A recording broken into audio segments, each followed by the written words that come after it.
June 2025 na, magkano na nga ba ngayon ang mga Kawasaki Big Bike? Yan ang ating aalamin ngayon. Tara!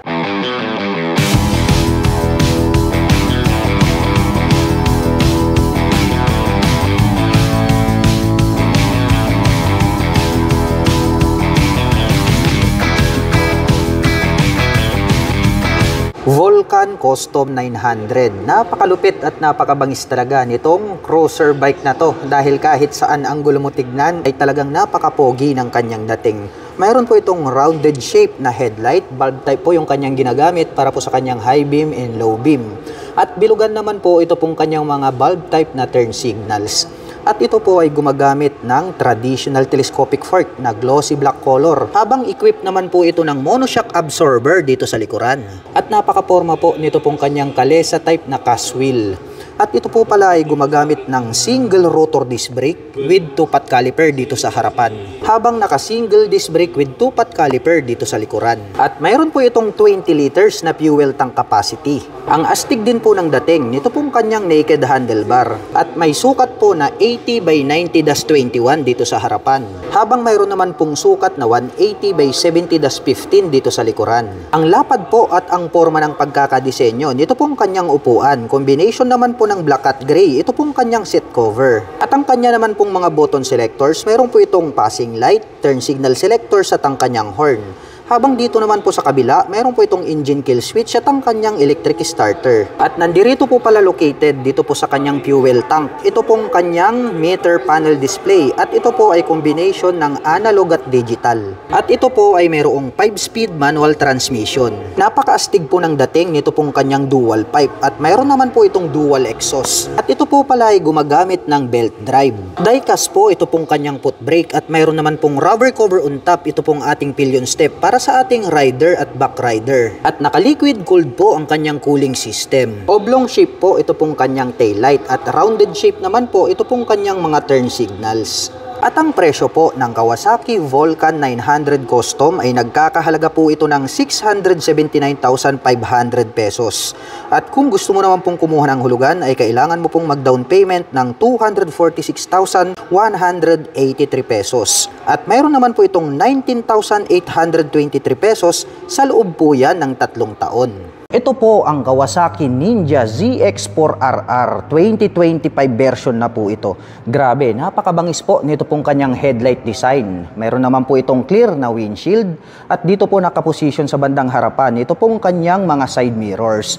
At nandirito naman po sa bandang ibaba ito pong kanyang mga turn signals at ito po ay equipped with inverted telescopic fork para naman po rito sa kanyang front suspension. Gumagamit po ito ng dual rotor disc brake with 2-pot caliper. Glossy black naman po ito pong kanyang cast wheel. At ang sukat naman po ng kanyang gulong rito po sa harapan, ito po ay mayroong sukat na 120 by 70-17. Naka-fully digital meter panel display, naka-mechanical key ang ignition with immobilizer. At ito po ay naka-naked handlebar. At mayroon naman po itong 15 liters na fuel tank capacity. At ito naman po ay mayroong 6-speed manual transmission. Equipped na po ito ng assist slipper clutch at mayroon na din po siyang quick shifter. Ang angas naman po nito pong kanyang upuan. Black color naman po ito pong kanyang seat cover. At ang big bike po na ito ay mayroon pong 401 cubic centimeter engine displacement, naka-liquid cooled, 4-stroke, inline 4. At nakakapag-provide naman po ito ng maximum power na 76.43 HP at 14,000 RPM.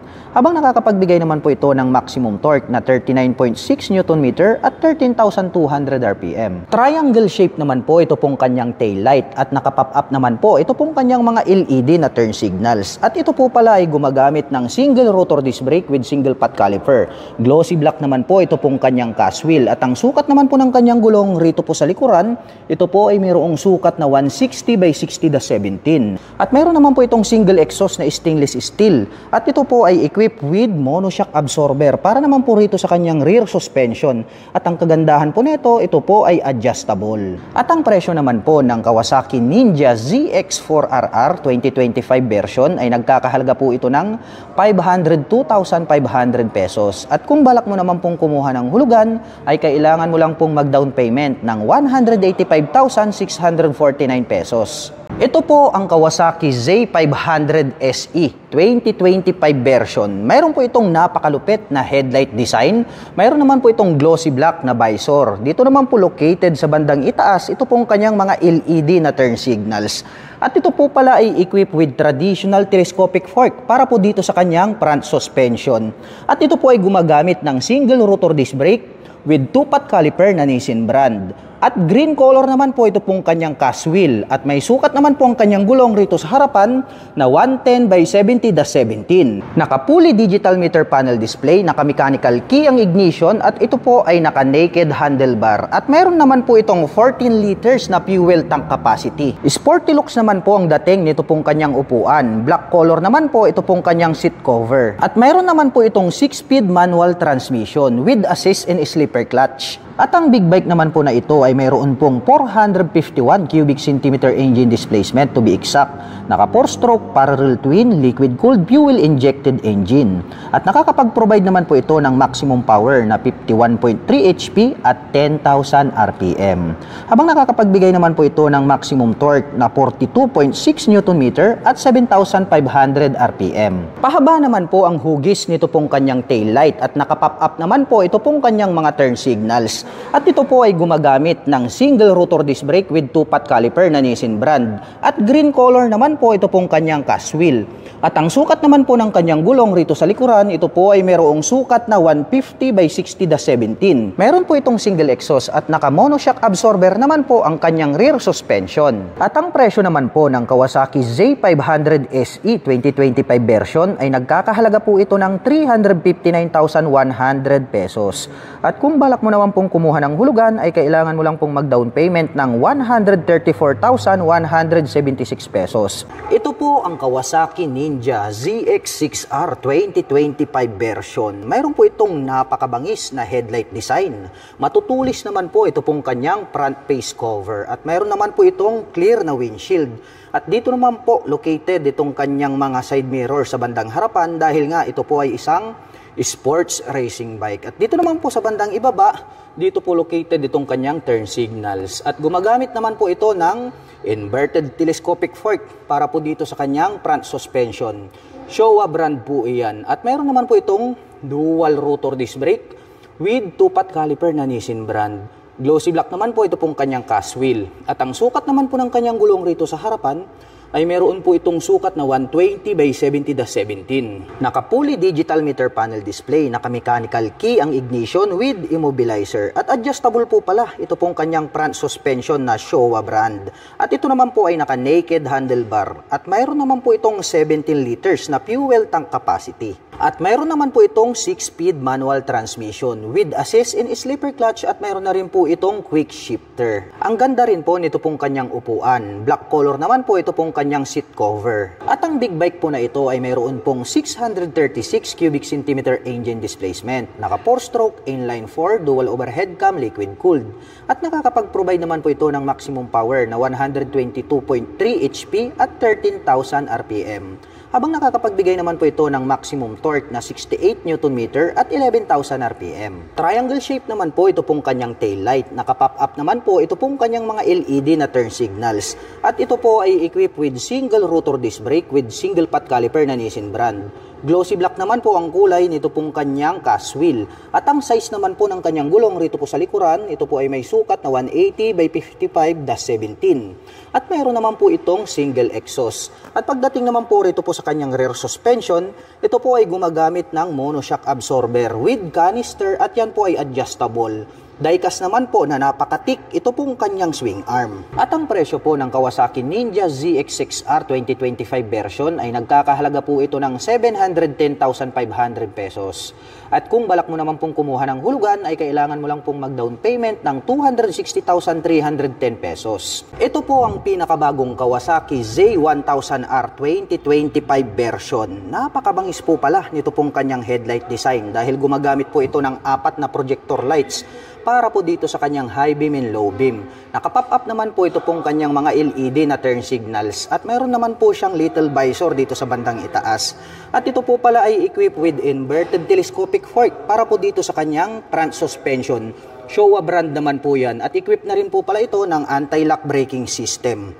Gumagamit po ito ng dual rotor disc brake with 2-pot caliper na Brembo. Black color naman po ito pong kanyang cast wheel. At ang sukat naman po ng kanyang gulong rito sa harapan, ito po ay mayroong sukat na 120 by 70-17. Naka-fully digital meter panel display, naka-mechanical key ang ignition with immobilizer. At ito po ay naka-naked handlebar. At mayroon naman po itong 17 liters na fuel tank capacity. Mayroon naman po itong 6-speed manual transmission with assist and slipper clutch. At napakaastig din po ng dating nito pong kanyang upuan.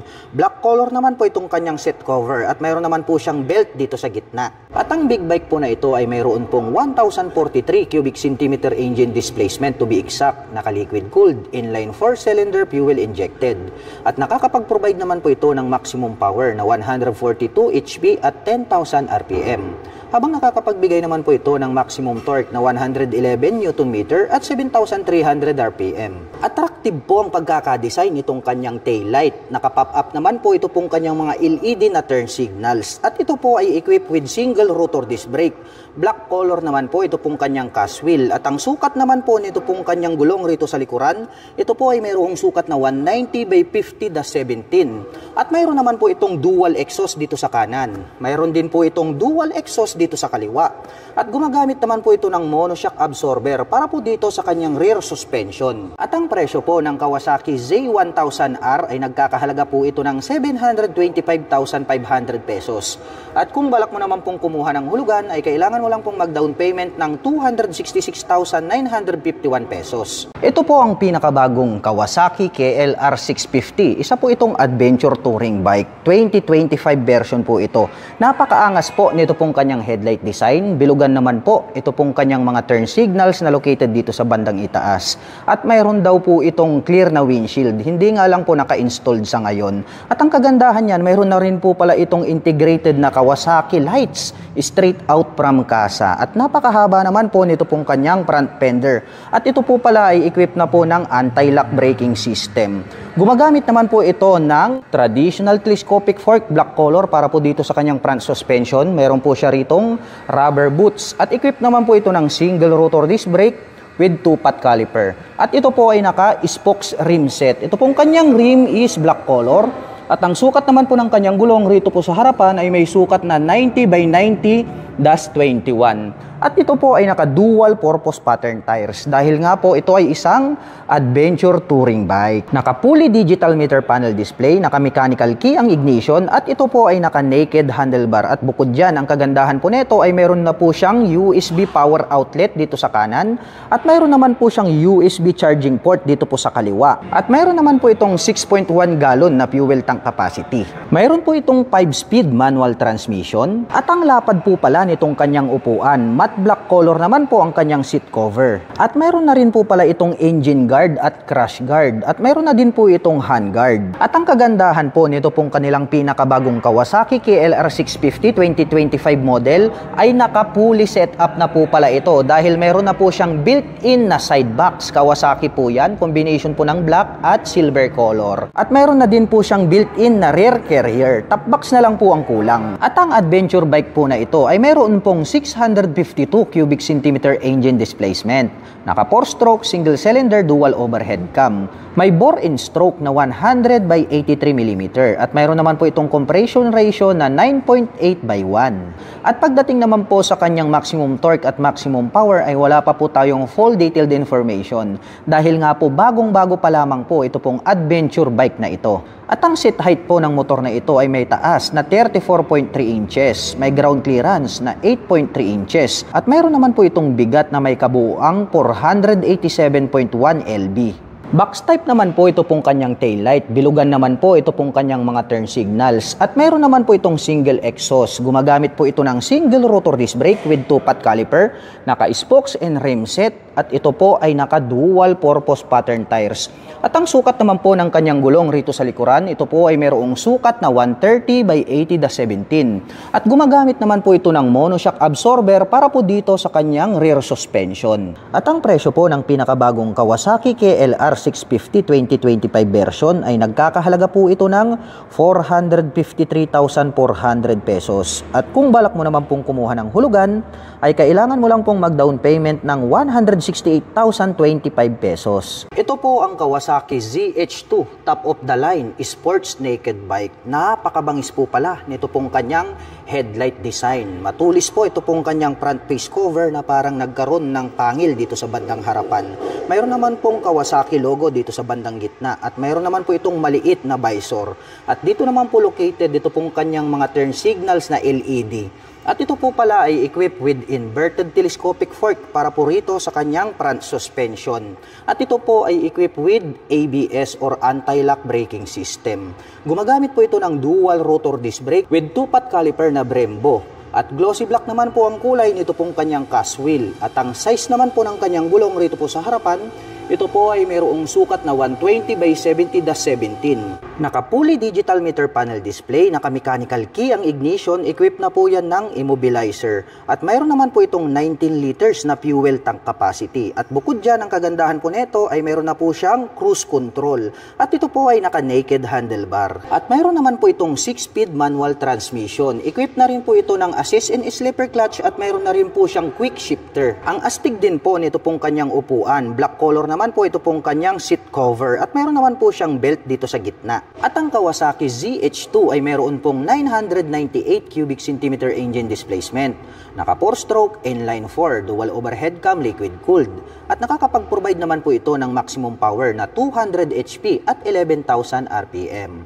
Habang nakakapagbigay naman po ito ng maximum torque na 137 Nm at 8,500 RPM. Unique naman po ang pagkakadesign nitong kanyang taillight. Naka-pop up naman po ito pong kanyang mga LED na turn signals. At ito po pala ay gumagamit ng single rotor disc brake with single pot caliper na Nissin brand. Glossy black naman po ang kulay nito pong kanyang cast wheel.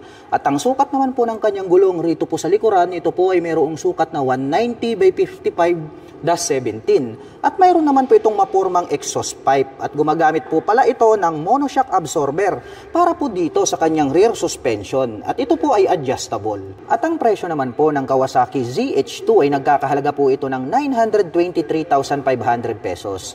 At kung balak mo naman pong kumuha ng hulugan ay kailangan mo lang pong mag-down payment ng 336,767 pesos. Ito po ang Kawasaki Z900 standard version. Mayroon po itong napakaangas na headlight design.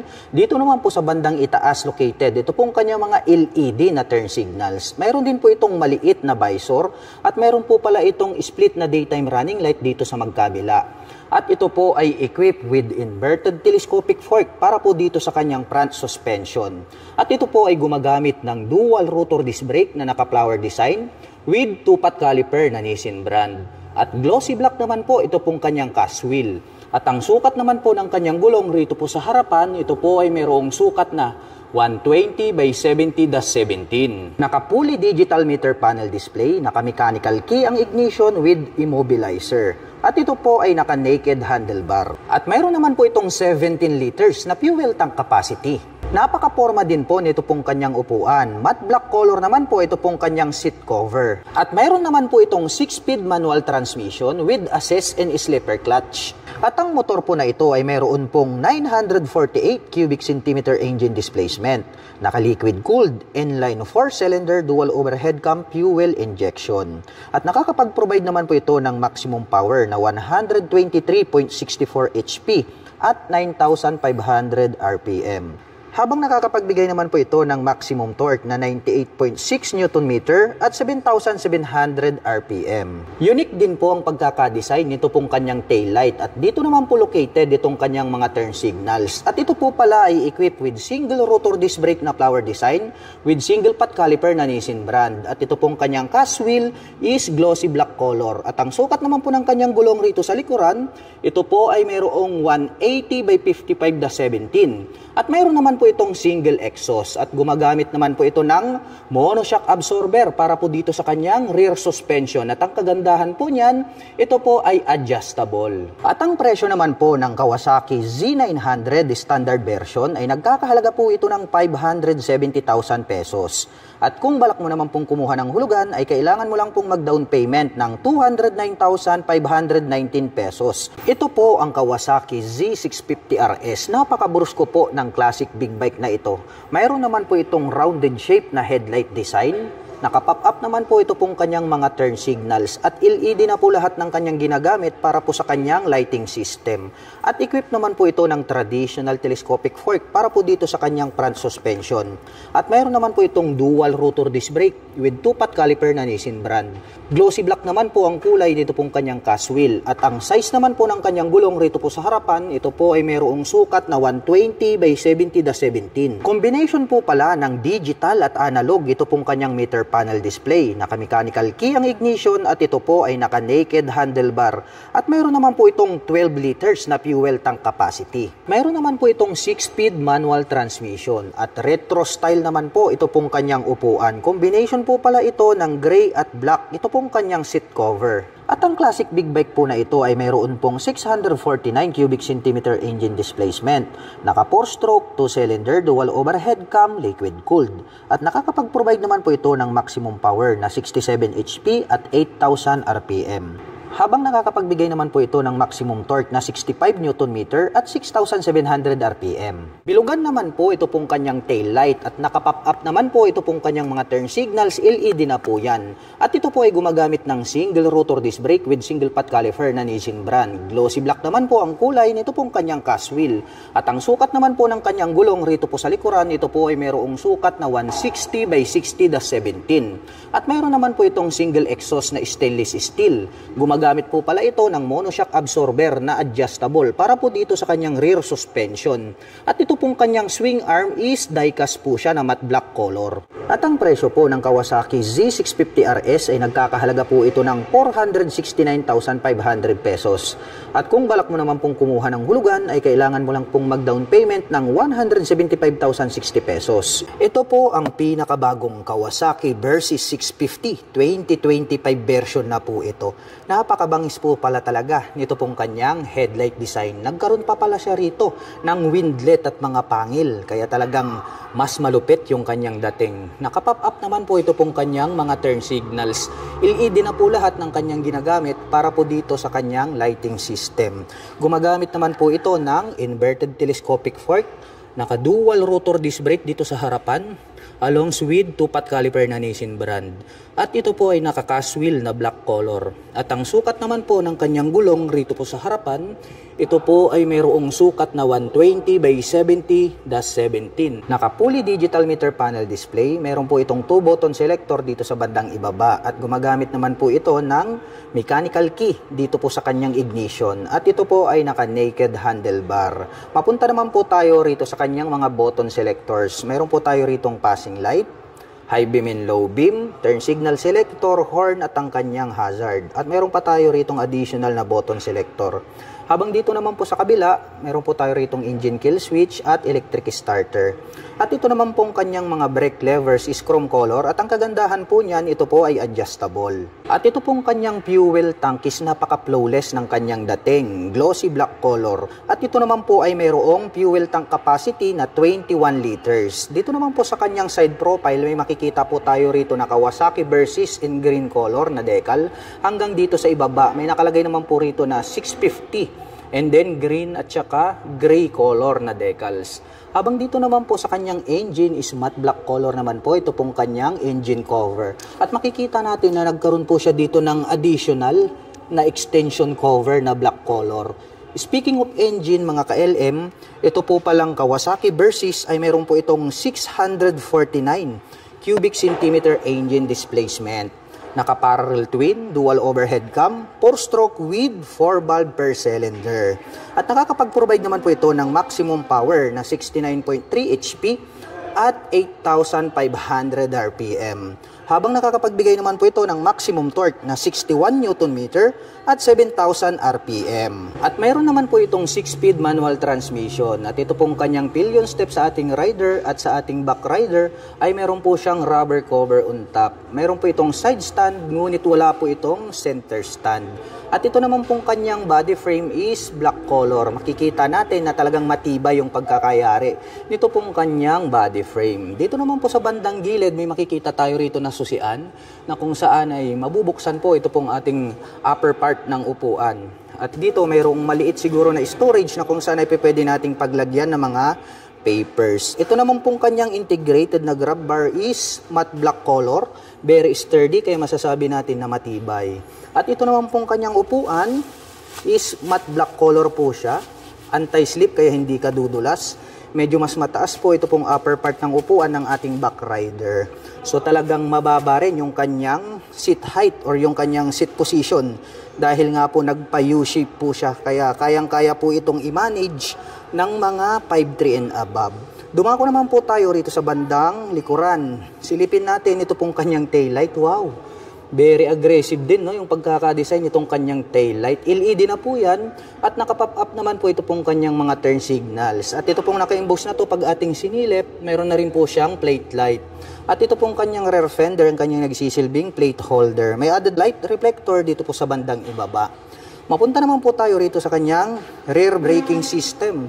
Naka-single rotor disc brake with single pot caliper na Nissin brand. At ang sukat naman po ng kanyang gulong rito sa likuran, ito po ay mayroong sukat na 160 by 60-17. At pagdating naman po dito po sa kanyang rear suspension, ito po pala ay equipped with single-sided monoshock absorber.